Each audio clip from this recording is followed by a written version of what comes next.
And there's the one and only there jumping in and out is Captain Kid. How are you, Cap? Hey, guys. Perfect. What I'm going to do is run over to Instagram quickly, and then I'm going to come back, and then we'll roll through this Check-In Tuesday. So happy Check-In Tuesday, everyone. I hope you're wonderful. Be a little bit patient with me here as we go across. The purpose of Check-In Tuesday, folks, if you have forgotten, is to raise awareness for crew wellness. Maybe you go for it, Captain Kelly, and do a little intro why I connect it all. Oh my God. Well, I mean, you just said it. The purpose for Check-In Tuesdays is to check in. And specifically, we're checking in on what's going on up here. I think a lot of times we forget to take care of this precious little thing in between our ears. And Scott and Liam, who I have to say are like two huge idols of mine. So to be sitting in the same room and with them is freaking just amazing. But like we're all really championing in this industry one of the big changes that needs to be made, and that's better working on some better crew welfare and really taking the time to just work on ourselves mentally, emotionally. That goes then with physically, because it's a tough job. I love our jobs, but it's a tough job. Yeah, couldn't introduce it better. It's not easy. And I love that post you made because it's Mental Health Awareness Week. And Captain Kelly made a post about just because you're in charge, it doesn't mean, or just because you're big and strong, it doesn't mean you don't struggle. Correct? Mm-hmm. Yeah. Mm-hmm. And then Captain Scott Kidd just quickly introduced you to Scotty the Yachty, but it's now Captain Scott the Yachty or Captain Yachty Scotty. I don't know where we're rolling with it. Wow. He's just got his first job on a 28-meter Ferretti, correct? Nice. Yes. Yeah, well, not 100% confirmed, but it seems quite likely. Yeah, excited to be here, guys.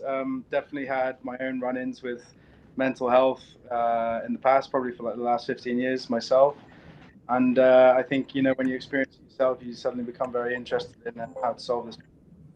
I've done fundraisers myself in the past for Mind and Anti-Bullying Association and stuff like that. So it's definitely been, and that's in the last 11 years. So it's definitely been something I've been interested in. So yeah, very excited. And Captain Scott is currently underway on a sale of a boat out to international waters. So it's pretty trippy, this world we're in. It's insane. And how are you, Captain Scott? You well? I'm doing well. I'm here. This is one of my probably my favorite day of the week because I get to do this and do these guys, and because gives me a lot of energy, a lot of fun. Yeah. Your audio is a touch off. Is that a new mic you got? No, it's the same one, but is that better? That's better. Okay. Oh, cool, man. Well, what today is we're going to run over it, and maybe we'll just talk about each one. It's about new crew. I've got 2 new crew joining Unbridled tomorrow. One, it's her first yacht. She's got a background in the spa industry, and I'm just saying to everyone, okay, people, let's be patient with her. Let's be humble. Let's help her. Let's be a team. And it kind of made me think of the struggles that new crew go through. And Captain, Scotty the Yachty, I'll say for now, I'll use it. Scotty has a platform. I'm not sure, Captain Keller or Captain Scott, about 2 weeks ago, I got on a Sunday. It was like 6 o'clock at night, your time. And I spent like an hour with like 2 hours, 2.5 hours with all these green crew getting into yachting. And Captain Scott or Scotty the Yachty hosted it. And I was like, this is the right way. We have to get our voice out to these people who are joining the industry to try and help them in the process. So I know in America, the dock walking, it's a difficult thing too, but it's the same approach getting into yachting. So Captain Kelly, do you take us back? Do you remember your first yacht? What were the challenges you faced? That I didn't know bow from stern or port from starboard. I had someone say chuck the lines. I was like, what lines? What am I chucking? Yeah, exactly. So my challenges, my hurdles were quite large. So I had to start at the very beginning. I didn't know. I knew nothing. And what's pretty cool about that, though, is looking back on that, and I laugh about it now, but like, no joke, I remember the first time that I was underway and helping, and the captain said, okay, let's get the bow line, and I'm, working the line from on the boat, and I turn around and I just look at him like with this clueless look, and we're approaching the dock, so the docks are full, everybody hears, and he's like, that's the pointy end. And I'm like, oh my God. So yeah, so like, no joke, I knew nothing, but it's cool because you look back now and it's like, look where I am now when I didn't even know what the pointy end of the boat was. Yeah, exactly. The terminology is a tough one. I mean, I look back now, these people joining the boat, and I kind of feel sorry for them because there's so much to observe, and they do these familiarizations. Captain Scott, the kid you're aware of too, and they come in, and a lot of times I say, look, we have to really not narrow it down, but we can't give so much information because after about an hour, these poor crew members' minds are just like soaked in with so many rules and restrictions and obstacles, and I'm like, poor guy, poor male or female, poor, like learn a whole crew, a whole platform, and it's tough, Yeah. And Captain Scott, what did you kind of take back when you kind of started into your yachting career? I mean, from Jamaica and all that. First one was I didn't even know it was a career. I just needed a job, so I got on the boat, and I realized after a while, I was like, well, I can do this. But luckily, I fell in with the right person, the right people, the right family and stuff. But looking back, I really had the same thing that Captain Kelly was saying. I really had no idea what I was into, but I didn't know any different. So, we worked like 120 days in a row, and I just thought that's how it was or whatever. And I in those times, it kind of was. I mean, you work until the captain tells you you're done or whatever, and you just kind of keep going or whatever. And unfortunately, I worked for my parents when I was young, so every day was a work day. So that wasn't too much different. So, but I really didn't know what, where, and when. And I remember Captain Conrad saying to me, he's like, you know enough just to be dangerous. I always say it's better to know a little bit about a lot than a lot about a little when you're in the maritime sector as a captain, because engineers come to me with these problems, and I'm like, all right, Liam, zone in here. Like, what are they talking about? The frequency drive is this many hertz, is it now this and this? I'm like, how do I get this in my head? But I've got to understand it to explain it to the owner or clients, And Scotty the Yachty, take us back to your first boat. Do you remember it or the challenges you faced? Yeah, plenty of them. It was a bit different for me because I come from a maritime background. I was a naval officer, commissioned naval officer for 3 years. And so I think going in, people had this sort of expectation of what I should be capable of. I was never able to be it because most of my job was management. And so, I didn't know how to use a socket wrench or coil a hose and very basic stuff. So it was really hard to win over guys because, not only was I green, and they kind of was expecting that I ought not to be green, so it was kind of a difficult obstacle to overcome to win their respect. But I also went into it a bit like Captain Scott, where I just thought I wasn't looking necessarily for a career, just the next step. And I think only in the last few months, after 4 years, I'm like, actually, this is what I want to do for the rest of my career, so I can really see the future, Oh, awesome. And if you have to go for the sail of the boat, just do your thing, okay, Scotty the Yachty, if you need to run away or anything. So first off, I kind of want to talk about, advice for yachting crew getting into yachting. So attitude over everything, or attitude over experience. I find that's one of the biggest ones for me on the platforms that I work on, whether it's Unbridled or the other vessels in the past. I really value people waking up with a good attitude. How do we create that though, Captain Kelly? I mean, your team is known to be one of the most positive, happy. I mean, you have the help, you have the dog. Like up. Oh yeah, I know. We have Clark on board. Exactly. I mean, and that goes so far. But I really, there's sayings, in psychobabble that the energy you put out is the energy that you'll receive. And it's one of the simplest, hardest things to do. And it's really to just be kind and be authentically yourself.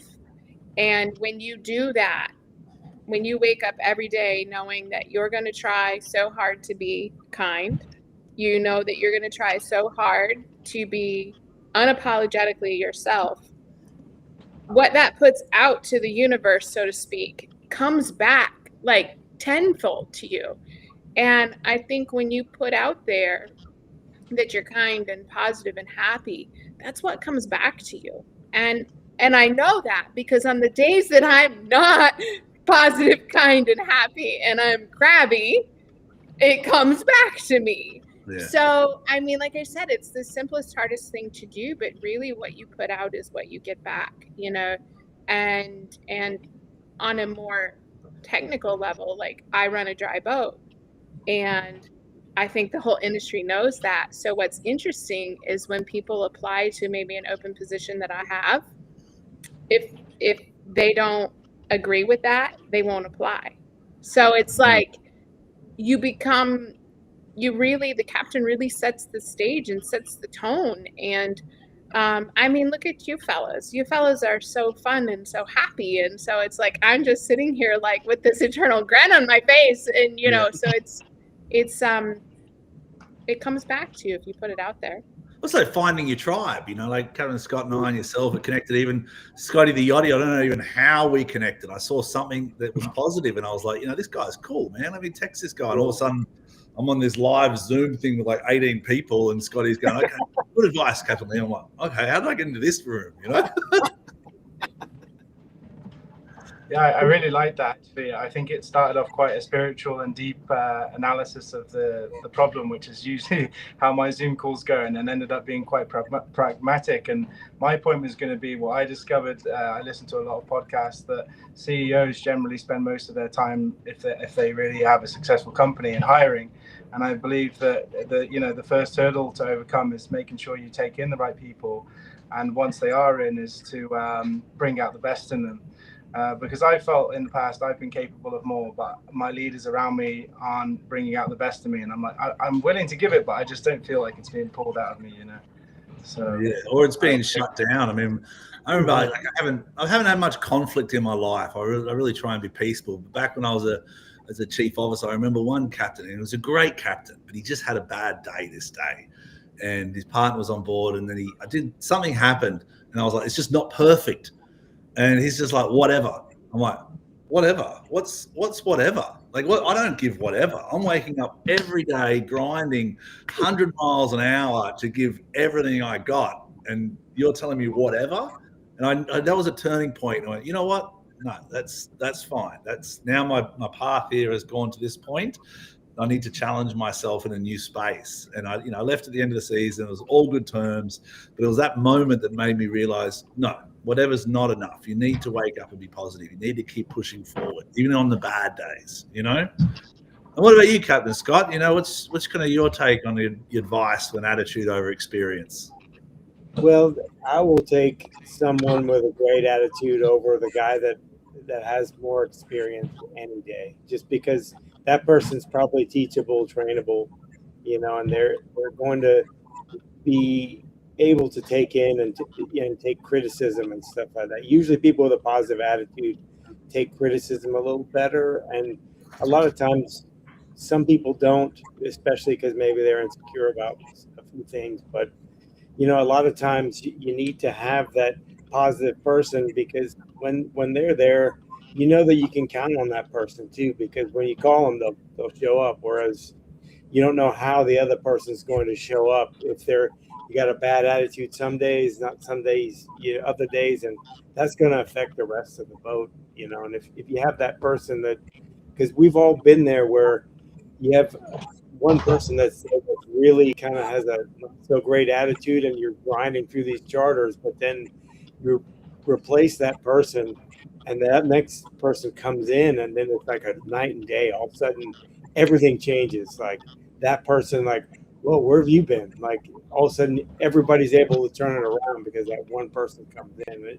It's just proven that person with that positive attitude, and it starts with us, And I know I'll be right there with you, Captain Kelly. Where like I have my bad days too, but I try to not let that inflict the rest of the crew or the people around me. Like, hey, I need a moment. I need to walk off for a bit or something, and just say, hey guys, I need a few minutes. You guys just keep doing what you're doing. You're doing great. I need to walk off for a minute, and that's something that I've learned to do, and just kind of not let myself infect the rest of the crew either. Do you ask for help though? Like if you're on the struggle bus, are you honest about it and say, hey guys, I'm a little overwhelmed right now, and I could really use your help. I do, and I'm going to genderize for a minute because you guys sometimes aren't the best about sharing your emotions. What do you mean by that? What do you mean by that? I share mine with the world. But I find that when I let my crew know if I'm on the struggle bus and I need some help, they're so happy to jump right up and help with whatever it is that I need. Yeah, I mean, it depends on what the situation is. Sometimes I just need to take a minute and talk myself through what's going on. Take the dog for a walk. Yeah, or just walk off and say, hey, why am I like this? Or just kind of analyze what I'm doing. Or sometimes I talk to my wife or to the crew or something like that. It just depends on what's going on and what the issue is. If it's a personal issue, I definitely walk off and talk, to my family or whatever. But if it's something at work, boat related and stuff, try to do the best to talk through with that person or what I'm struggling with. But it just depends. It depends on the situation. I've gotten better at it over the years, but I'm still working on it. Okay. Yeah, you're right.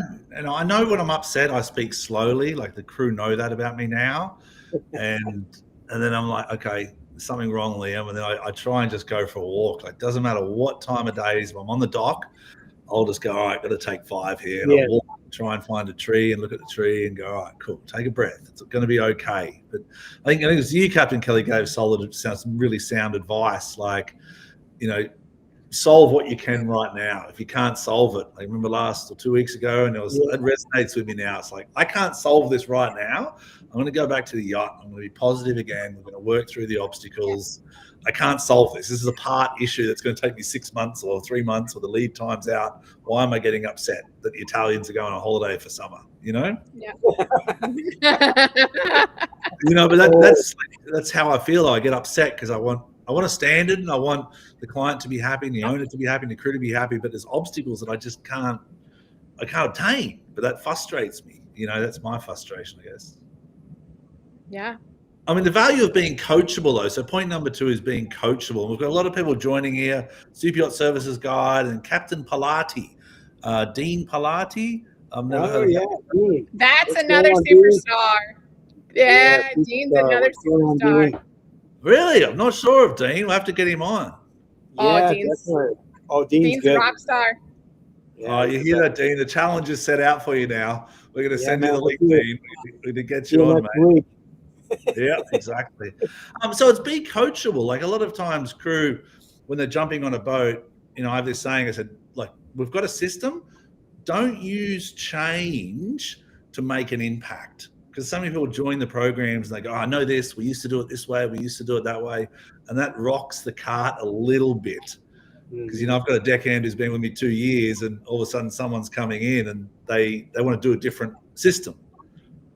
So where is it that people, the space of being coachable, how important is that for new crew? Who's going first? Well, I'll go. It's very important because if you're new, you got to learn the system and everything. And whatever happened on your last boat, I don't want to say throw it out the window, but use that to how you can apply stuff on this current program, because you got a different set of people, different boat, a whole different program. What you did on the last boat may or may not apply. I mean, you might be on now an expedition style or remote type stuff that you're doing, Captain Liam, where you're doing stuff out there, but they might have been on another boat that was strictly a Bahamas boat or strictly a med boat where they were going in and out of the dock. So that's completely different than what, there's reasons why you guys are doing that way. So I would strongly suggest new crew you get in and you kind of figure out the program and figure out how you can add value to the program. And that's by being coachable. Yeah, we've got some feedback here. Nautical Voyager says, I teach at a maritime academy. I preach, be coachable and ask for help. Great advice, because you're right, it's be coachable, but also ask. Do you see many people, Captain Kelly, that kind of come to you and ask for your help, or how do you encourage that space? I think one of the important things in being coachable is knowing when to admit that you don't know something. And when you're young, and this is just part of growing up, when I was young, I didn't always want to admit that I didn't know something. Now I'm like the first person in the room to be like, I don't know. And I was just actually having a meeting with one of my younger crew members earlier this week. And we were talking about, as a captain, one of your primary jobs is to hire people smarter than yourself. So I'm like, I don't ever want to be the smartest person in the room. But going back to your question about being coachable is so huge, because Scott was alluding to it on my last boat. Oh my God, that drives me nuts to hear on my last boat. So please, you young yachties that are listening, please just leave that out. However, being coachable is a two-way street, because what if that young yachty is bringing a new and better way that us old folks don't know about or haven't even thought about? So I think coachable is a two-way street. Yeah, solid advice, actually. You're right. And I give it a bit longer. I give it 3 months. I say, let's not change anything. If you want to make changes, let's do it subtly, like really slowly, and think about it. And well, you want to be valued, right, as a new crew member. And I think one of the ways, just human nature, to try to show your value is to share your ideas. But you're right. 3 months is a good, just sit back, watch, see how it's working, and then maybe say, hey, I got an idea. You want to try this? Yeah. Or suggested. I mean, a lot of times too, like, I know these are little things, but people don't realize how, I'll say, sensitive yachts are. Like even the crew mess and the fridge and the food in the fridge, and people say, oh, we don't want this milk, we want that milk. I say, yeah, well, if you want that milk, then you're going to upset the person who wants that milk.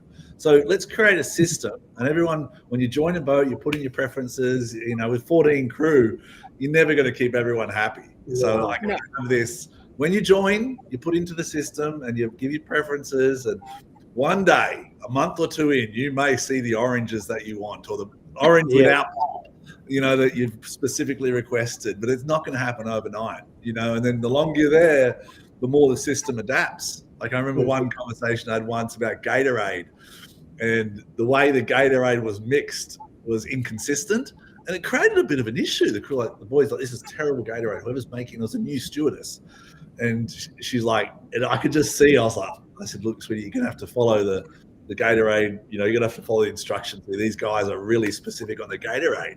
These are the little things, but it's that be coachable. And she was like, no problem. And then when the boys came down, she gave them a little shot saying, what do you think? We good here? We good? And then she labeled the container and made the instructions. And I was like, that's it. That's the be coachable. That's the positive change. Nice. Adrian Stadler 07 has written, as a greenie joining a boat as a deckhand, who is the best to ask questions to? The captain, or in this case, the bosun if you work on deck? Good question, Adrian. Steltler 07. As a greenie joining a boat, who should the deckhand ask? And what do you think, Captain Kelly? I mean, your bosun is right there, readily accessible. Yeah. So, use and abuse them, man. That's their job, is to help bring you up. And so ask. And then I think that it's important that the captain, reinforces what the bosun's job is, and this person is new and they're learning, and so they're going to get flooded with a lot of questions. I have an open door policy, literally. And so crew will always come to me and ask me questions, and it's fine. What I have found as this program gets busier and busier and bigger, I do have to tell them, please go to your department head first, just because I literally don't have the time to answer all these questions when, you know, I've got the home office blowing my phone up because they need, you know, to know something that's extremely important. So I'm open door, but you know, use and abuse your bosun. You know, that's the only way you're going to learn is if you ask. Yeah, true. I mean, I also think, you know, as a captain, you don't want to go against what your bosun's saying. The system should be pretty consistent, like the way Captain Scott wants his deck run and interior run. There should be a flow. So the moment someone comes to you and asks, you know, how do I do teak? You're like, well, you know, this is the process that's on board. This is what I've agreed to. You know what I mean? I don't want to rock the boat and upset the bosun or the chief or second officer or chief officer or anyone. You know what I mean? So it's like captains, I think we create the tone or the culture, you know, I believe, but the systems are in place to make sure we know what our roles and responsibilities are. What do you think, Captain Scott? I mean, who do you think? I would agree with all that, because you have to go to your next person up, because he or she's going to be the one that's guiding you. And also, if you ask the captain, he's not going to know line by line the entire thing. I know if you ask me, you know, I'll go out there and they'll tell me to immediately go back inside, because I'll probably damage a whole bunch of stuff and ruin everything, and then created like weeks worth of work for them, and then my job here is done. But no, and it's one of those things where, yeah, if you go to them, they're going to be able to walk you through the process, and if they can't, then maybe go to the next line up. The chief officer is like, hey, I'm not quite getting this, you know, but go with the bosun to the first officer and say, hey, I'm not really getting this. Yeah. You know, can we kind of walk me through this whole thing? Because I think that's going to create more of a team dynamic, that they see that you're going through the chain of command and everything else. And you know, that's just kind of something that also needs to be taught to the green crew coming in, is that there is a chain of command. There is a, you know, certain procedure for everything. If you're having a interdepartment issue, don't go to a different department and complain about it. Go and speak to that person directly and say, I'm having an issue with this. Yeah, because that just kind of bridges the divide and kind of creates a little bit of a drama that's really kind of unnecessary. And don't go immediately to the captain over everything, because then that also will kind of, you know, kind of puts off the other people that are in between that and the captain. I mean, we have to have an open door policy to protect our crew. That 100%. So when that's most definitely when there's a line crossed, like something that's crossed or said, 100% open door. You know, but you know, we're here to support that and protect the crew. But you know, I think respect your departments, head of departments. We've got a lot of questions coming. I don't think we'll get to them all, but it's on Instagram. TonyRoss.stressless. Oh, that's a nice handle. TonyRoss.stressless. Hi all. I wanted to ask, as someone wanting to join the engineering department, join the bridge. You know, for these engineers, you know. Would you suggest getting deck work first or aiming straight for a junior engineering role? Look, if you're into engineering, you know, it is a different department. It's a different structure. Go straight for it. Go straight for it. Don't hesitate. You know, I was a greaser once. They called me a grease monkey on the Sydney ferries. My job was to walk around with a grease gun and a rag and overalls and grease doors and fittings throughout, you know, I think it was a 120-meter ship with like 2,000 people. And I was like a 19-year-old kid. And these big engineers were like, go. And I was like, and I realized then that's not my space. I want to be in the bridge with the cap up there looking at the sailboats and navigating, you know, and that's when I realized that I'm not an engineer. I have to understand engineering, and a good captain like Captain Kelly and Captain Scott, we all understand engineering because of the boats we're on and the size. But if you want to be an engineer, be an engineer. So Grumpy Yacht Engineer has given a couple of hands and a cross spanner. I think he I think he appreciates keep the engineers and the bridge separate, follow your path, But let's talk about that, Captain Kelly, because the captain-engineer relationship is a real special one. Mm-hmm. For you, more so than most. I'm just sitting here laughing. Yours is really special. It's very special. That's a can of worms, Liam. It's a very special one because you literally are working hand in hand. I mean, you're so interdependent upon one another. For those of you that don't know, my engineer is also my boyfriend, so there might be times when I just want to wring his neck. And that's a whole another element, but it's a very special one, and we work side by side. It's hand in hand, and it's they're two huge departments making decisions on literally whether the boat goes or not. And it's to have that relationship with your engineer is so important. It's a very special one. Yeah, I couldn't agree more. And I realize it a bit more often. Like myself in engineering, I always joke. I remember seeing this device. It's a battery tester, and you put it on something and it would say replace batteries. And that joke I had with this engineer at the time was every time they'd put it near anything, it would be replaced. Like pump, replace the pump, replace the air conditioning, replace this. But, when I did a survey recently, I was like, and I saw the value of the engineer a lot clearer, from a commercial aspect and from a buying aspect or selling aspect. And I was like, man, these engineers and captains, there's reasons why they wear 4 stripes on big ships. It's because the captain and the engineer really need to understand what goals we're setting, what priorities we have. Because the moment that you start disrespecting the engineer and not listening to what their concerns are and addressing their concerns mechanically, the ship will fail. It's a fact. So, all those captains out there, take your time, set meetings with engineers. They don't want them. They won't want the end meetings, but you need to provide space for them to find the right tools they have to succeed. Otherwise, it's going to affect the ship. Have you found that, Captain Scott? Yes, I mean, I would agree, because it's really a very dynamic relationship that you have to really get along with your engineers. They don't have to get along with anybody else, but the two of us need to be on the same page with everything else. And sometimes, it can be a little bit of one filled with a little bit of friction because, we need to kind of make some decisions and make things happen. But, I grew up around trucks and heavy equipment and a lot of stuff as I was a kid, and cars, and I have a pretty heavy engineering background and stuff. I can usually figure stuff out, but there's a reason why, same like yourself, Captain Liam, where I went into the deck department, because it's really a lot of times the engineers, it's a thankless job, because a lot of times I've heard people always thank the chef when they make they make meals and stuff like that, but nobody thanks the engineer because we have hot water, or that they can actually cook the food, or that we got there safely. People thank the captain a lot of times, but hey, thanks for getting there safely. But hey, thank your engineers for keeping the lights on.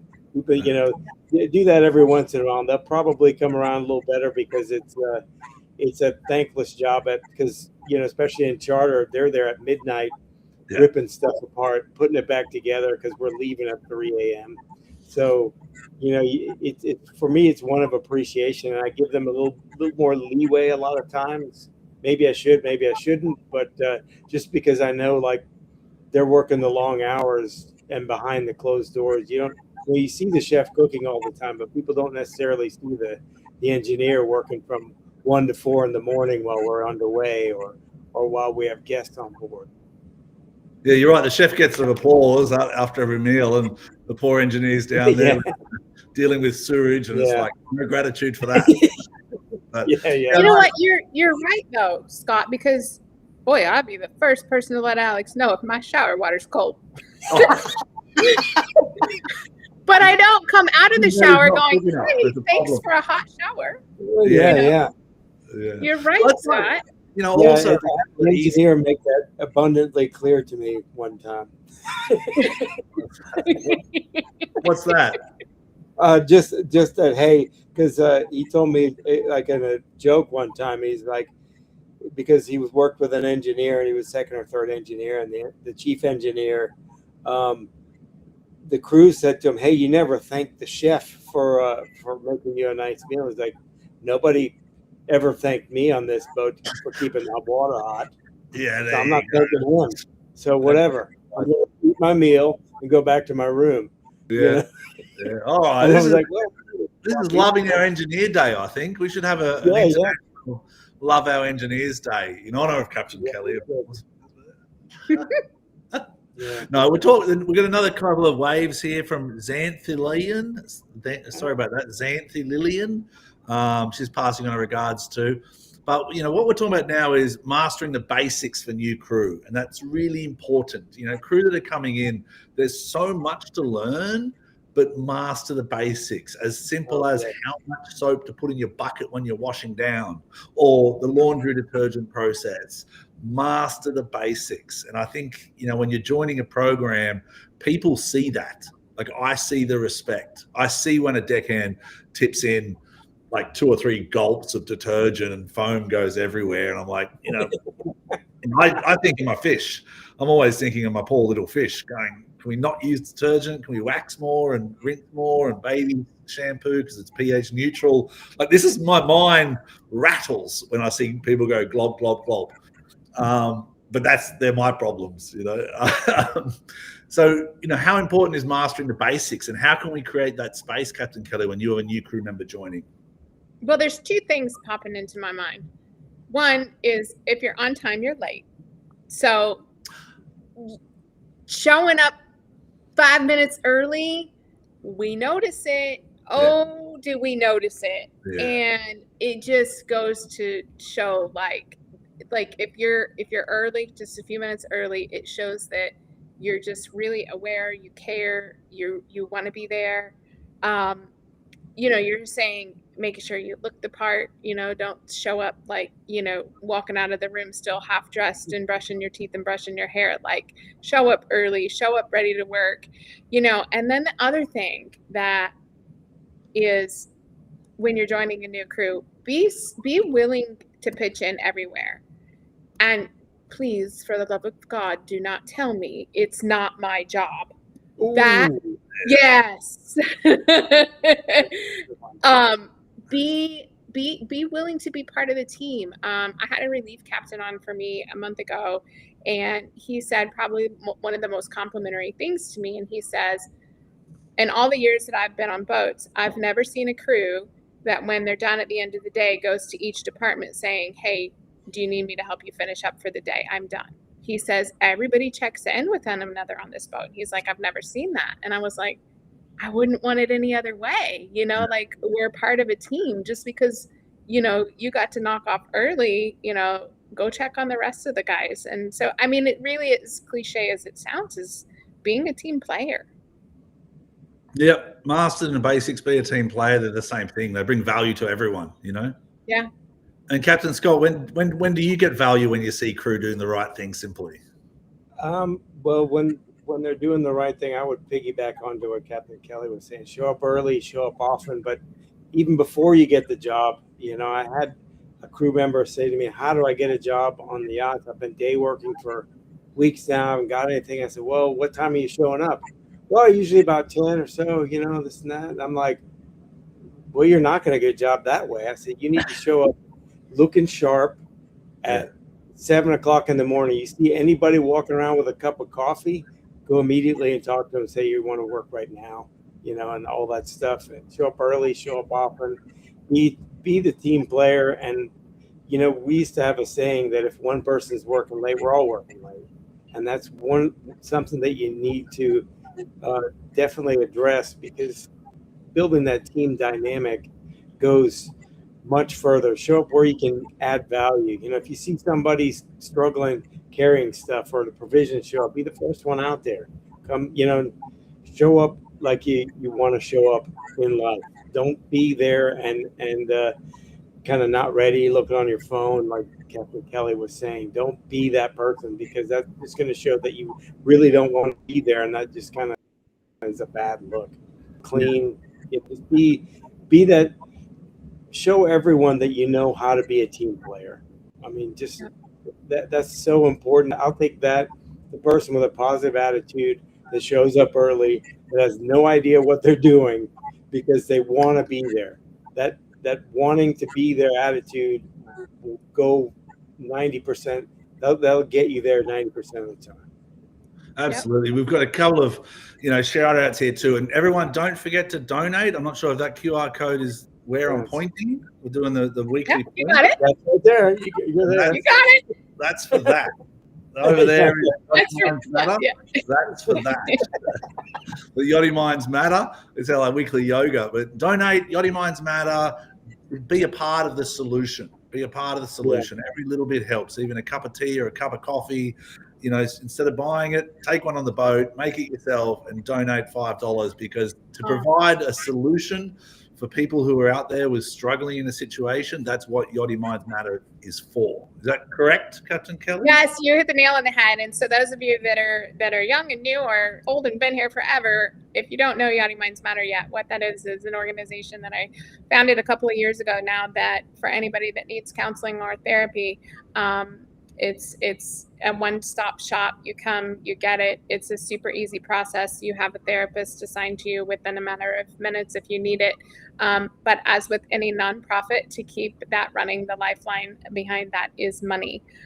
So any small donation, like Liam says, even if it's just, you skip your Starbucks and you donate that day, that means so much. And if you're in the South Florida area, we are having a CrossFit event this weekend where all proceeds go to Yachty Minds Matter. So if you're around and want to go CrossFitting, that would be lovely to hop over to check on my page for all of the details with that. But thank you so much, Liam, for the shout out. And that's I think there's down there bottom, there's at Captain Kelly J. Gordon, and then there's also Yachty Minds Matter, correct? Yep. That's where we can find out more. Perfect. Xanthi from Wave Wellness. I'm not sure if you're still with us. You made a comment there. Love you, Xanthi. Partners a captain at sea on a sailboat. I met them in Costa Rica, and we signed up for the Wave Wellness program on Unbridled, which was awesome. But get a hold of Xanthi at Wave Wellness, everyone, and then a wonderful lady at Super Yacht Services Guide. She's awesome. Yeah. And Caroline, oh man. From Super Yacht Services Guide. Wellness Wednesday tomorrow. I'm looking forward to it. And she just rolled. I love it. Yeah. So big shout out to Caroline. And she's asking, as captains, do each of you have an onboarding protocol, regardless of which department they are joining? And do you or one of the heads of departments regularly check-ins with them to see how they're faring? Very good question, Caroline. And it's so important in this industry we understand it. On Unbridled, we have a JO1 form, which is a crew onboarding form, and on that form there's like 12 things they must complete in order for them to go to the next stage of onboarding. Most of them get to about 70%, and then they try and get on to their jobs because that's what they're excited to do. But it's as captains, we have to stop them and say, no, what don't you understand about your muster role and responsibility? Or I need your insurance form, or I need your payroll form. So we do have onboarding for ISM compliance, but it's not enough. I feel it's not enough. I think an onboarding should be 5 days, not just paperwork. I think it should be training. It should be mentoring, and then it should be following up. That's how I feel about it. Yourself, Captain Kelly? I had an epic fail with my most recent hire. It was my chef.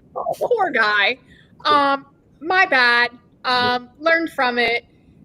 I have a long history with him, so I know his ability, and I needed a chef like yesterday, and the boss sprung a trip on us. So like all the things, that I don't want to say could go wrong, because they weren't wrong things, but it was just all piled up. Like we had to get going. The boss was coming, like just all these things. And I resorted on the fact that I've worked with him so much in the past that I could just kind of throw him in and he would be fine. No, I didn't send him.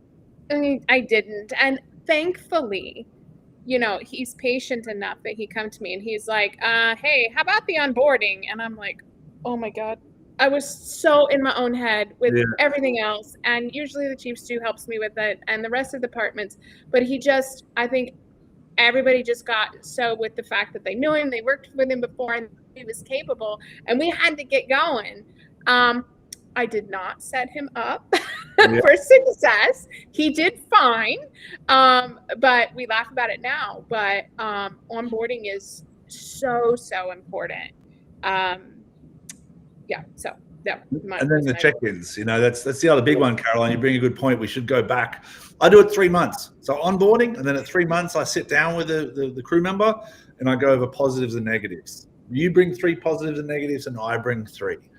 And from a captain to any person who joins the vessel, it's a good opportunity then to get a feel of the pulse.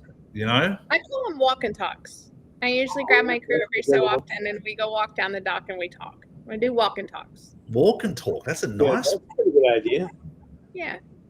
What about you, Captain Scott? What's your kind of, the onboarding process? I mean, it's similar to what you're saying, where we have the forms and everything else.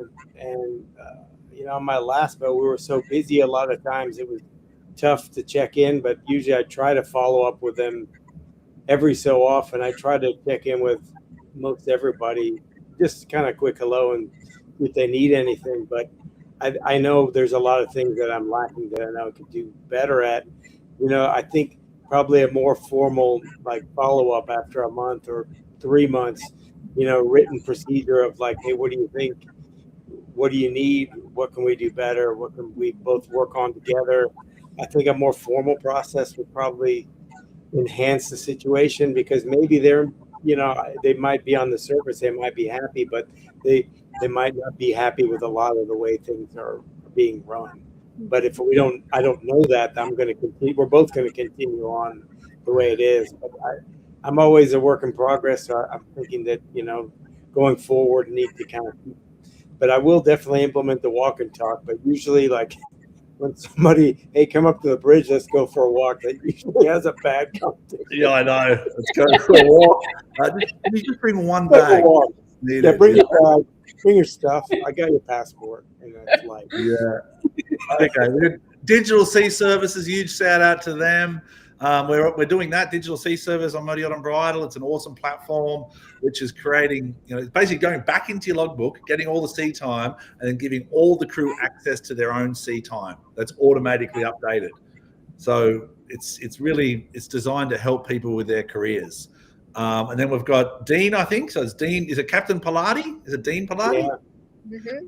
He's saying one of the ongoing things we do with onboard is when a new person comes on board, the last person was onboarded does the new person's, because teaching someone is a great learning process. I love that.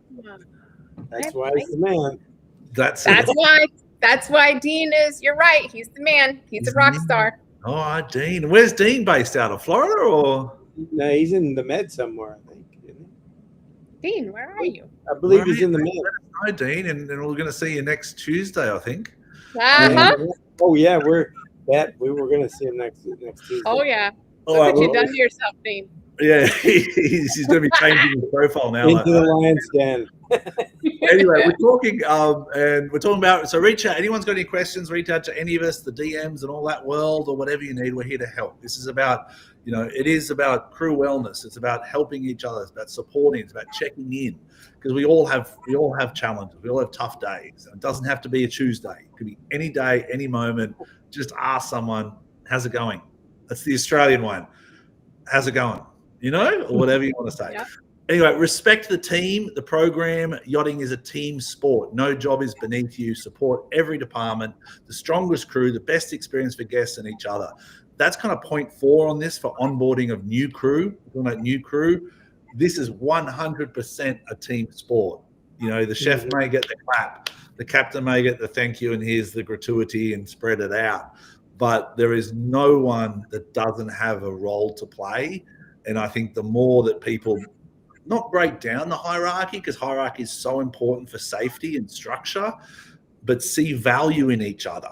And that's all I'm asking is to, captains, see value in the deckhand, see value in the stewardesses' work they do, and thank them for the close. And I think if everyone does that a little bit, I think it helps.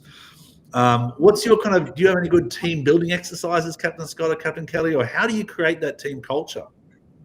There's a saying, how you do one thing is how you do everything.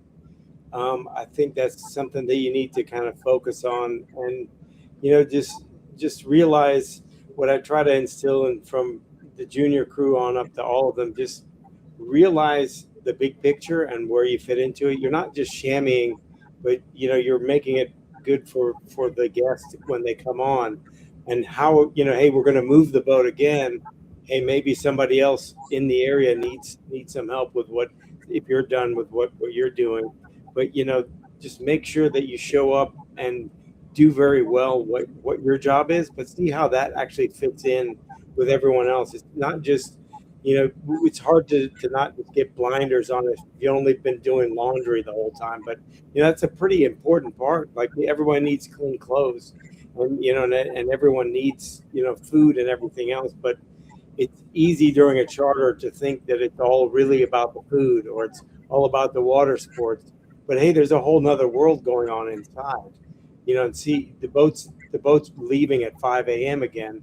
How are you going to set up the rest of the department so that can happen, or the next day can happen?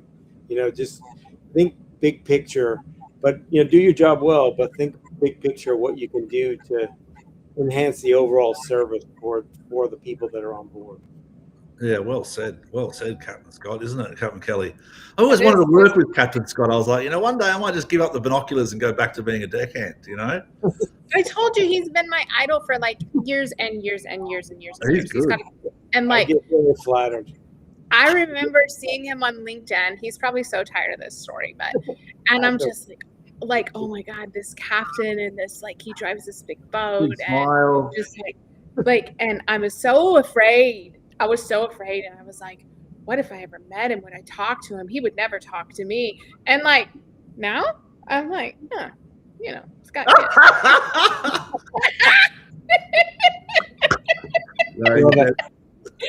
He's showing up. I mean, teamwork is showing up. Everyone's just got to show up.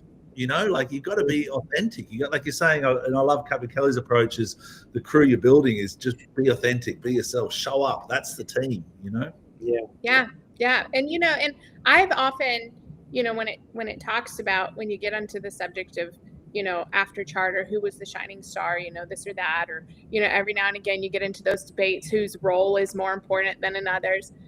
I often say, take one position out, and what does the day look like? It's a disaster. Yeah. It should actually.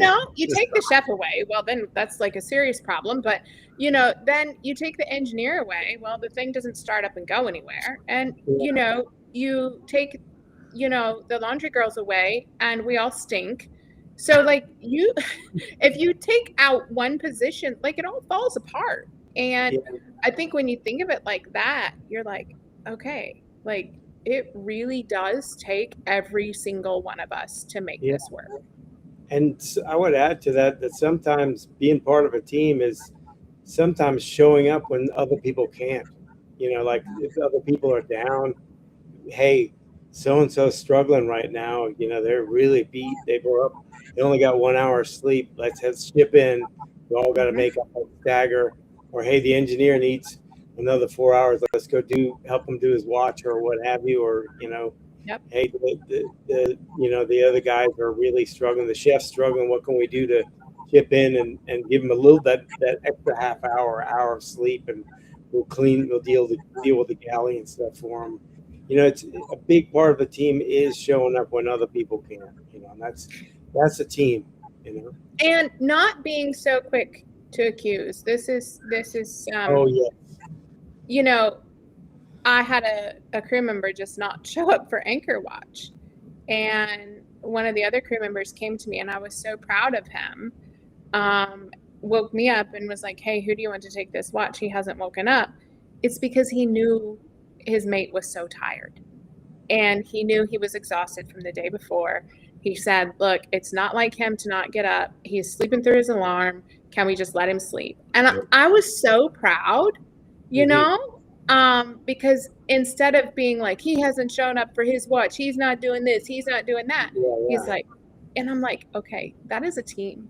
That is Yeah. a team. Yeah. Instead of jumping to being accusatory, it's like, you know what? Dude's tired. Let's let him sleep. Yeah. Yeah, And that's yeah. checking in with each other, which reminds me, I don't think we actually checked in with Scotty the yachty. I think he was going offshore to some. He dropped off. Is he okay? Yeah, he's okay. So I texted him. I've been waiting for him to jump back in, but he never jumped back in. And I'm like, Yeah, I went, he you probably know who we're missing here? Scotty the yachty. He's gone off into the wilderness of the Med to sell a boat in international waters, and I hope he's okay. But yeah, his Wi-Fi dropped out completely. He's okay. He passes on his regards and thanks for the space. And he's in Europe, and once again, he's going towards being a captain on his first role, and he's really good helping people join in the industry and gives them long way advice. to go. He's just getting started. Yeah. What he's doing is great. Like he walks around with day workers in the Med. He walks around with them, does an open walk with them to try and find them get a job. So 2 people will sign up with him. He walks around with them and introduces them to the boat and says, "These 2 are good people. Have you got a job?" And I'm like, cool. wow. That's cool. Yeah, that's really cool. That's so cool. Yeah. So the final one talks into our QR codes and our Yachty Minds matter is look after your mental and physical health. Fatigue, pressure, and isolation are real. Sleep is required. Hydrate, talk to someone, and check in with yourself and others. How do we check in with ourselves? That's a good question, isn't it? I mean, for me, I love a mirror, and those mirrors are brutal. I'll be honest. I look at the mirror and I'm just like, Kat, well, you got this? I'm like, yeah, I got it, but thanks. And that's a little thing, but when I've got a big day, it just helps me reset and I don't know if that's a good thing though, or a bad thing, or maybe a psychologist could figure that one out. Yeah. But how do you check in with you, Captain Kelly? That's a really good question. Like, I know I do, but for you to ask me, like, how do I do it? I'm like, oh God, I hope he asks Scott this question first because I saw your pause. I was like, I got one. I got you. I'm like, I know I do check in with myself. Journaling. Yeah. Well, don't laugh. It's vacuuming. So nice. I did not notice this until crew members have Say pointed don't this laugh. out. I can't help it. When you say don't laugh. So I've noticed when I need to get myself in a certain headspace or it's going a little too fast, I vacuum. And my crew have consistently pointed that out to me. And I know what it is. It's because I'm taking a mundane activity that doesn't require any thinking. And it puts me in this place of zen. And I know this isn't the answer to the question about how do I check in with myself, but this is, in a way it is, because it's when I go to this default vacuuming, it's because I'm trying to take my mind to a quieter space. I'm trying to do something, be productive, use my hands, accomplish something, and I don't really have to think about it. My body can just do it. And it's really funny. My bosun in particular notices that I do it. I typically vacuum before a maneuver so that I can get myself to a place of calm. I can't believe I am admitting this on your guys' live. I admit that before I dock a big maneuver, I'll always go down to the bathroom and I'll always look in the mirror. Same thing. I'm like, you got this. I'm like, all right.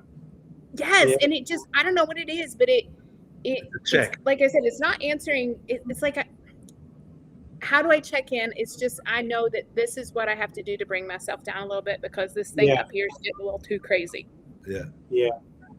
Well, I guess it's a good thing, occupational therapy is I've always done stuff. Like one thing I used to love doing is, I don't get to do it very often, is varnish, because it's very tedious and long. You sand and the prep and everything, but at the end of the day, you see that you've actually accomplished. So you can see the progress. Whereas, for me, I do a lot of the breathing stuff, and it's the same thing like you, Captain Liam. You go to the bathroom, look in the mirror, you're vacuuming.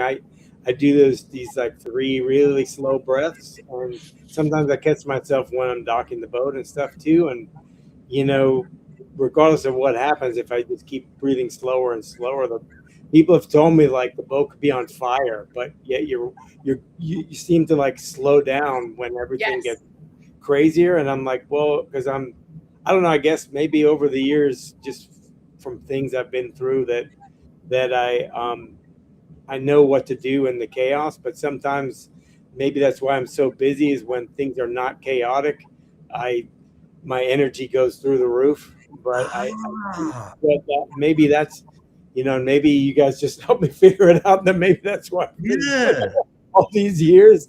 But you're right. it 'Cause seems when it's real down. busy, I'm the same. I'm the same. When it's real busy, I slow down, and when it's not, And the Yeah. more, I'm the same speed way, up. the more chaotic. So like the more chaotic a situation is, the calmer I am. Yeah, And Scott, you guys and Liam, you're saying you're the same Wow. way. And I yeah, don't know what it is, but it's like you find calm in the chaos. I'm yeah. sure a therapist is probably going to tell us that's not good, but it works. AI is going to figure this out. We're going to get a lot of messages from therapists going, guys, that's not good. But also, when it's too calm, I must admit that I think I'll be vulnerable. When it's too calm, I'm like, hang on, let's ramp it up a little bit. Then. Yeah. So maybe that's my mistake in this, Yeah, But maybe you I know need what? to maintain My it. mentor, the guy that's responsible for getting me started in all of this, the one that told me, sweetheart, the bow is the pointy end. He sailed around the world solo, and he did it without any accidents, which is pretty rare. And I asked him how, and he says, well, he said, you know how I run a high level of anxiety? And I said, yeah, and me too. And this was so important. He says, you have to find a way to channel that. He's like, anxiety is only bad if you let it be bad. Mhm. So when he's like, when you're laying awake at 2:00 in the morning and you're obsessing over your route or your weather, instead of laying there and obsessing, he's like, check it, do something productive. Yeah, And I've learned how to channel that anxiety that I have and turn it into a superpower and not a weakness. So, and I just want to say that to anybody that's listening, if you've got something that you think is debilitating or you're struggling with, try to find a way to turn that into a superpower, because that anxiety, I think, is what makes me double and triple and quadruple check the weather and my route. And same thing with him. And that's why he sailed around the world successfully without any issues, is because he turned that, what others would see as debilitating, he turned it into a superpower.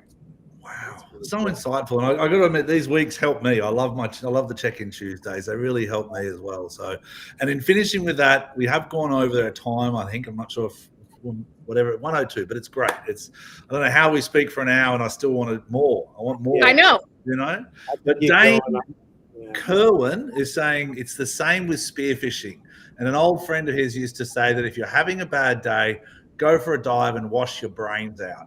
And I'm a spear fisherman at heart, and I remember the ocean is my mother. Like I was always jump in the water. Yeah, that's me. I go to the beach. If I go to the beach, man, everything goes away. Yeah, and then let's finish this. Yeah, I agree, Captain Scott. And let's finish this with what are we doing? When's the event for Yachty Minds Matter? Is that this week or next week? It's this weekend. So please go to my Instagram page or any of my pages on social media. Get all the details, all of the benefits, all the proceeds benefit Yachty Minds Matter. And, it's a good CrossFit workout. So, we're doing two things at once there. I was going to say killing two birds with one stone, but that's probably not proper anywore. But, so yes, please check out the page for all the details and please go. Anyway, I love this space. Once again, it's crew wellness. It starts with the caps. It starts with everyone and just help each other. And thanks, Captain Scott. Thanks, Captain Kelly. I'm honored to share this space with you. Thank you, guys. Love you guys. All right, be safe. All right. Bye. Bye, guys.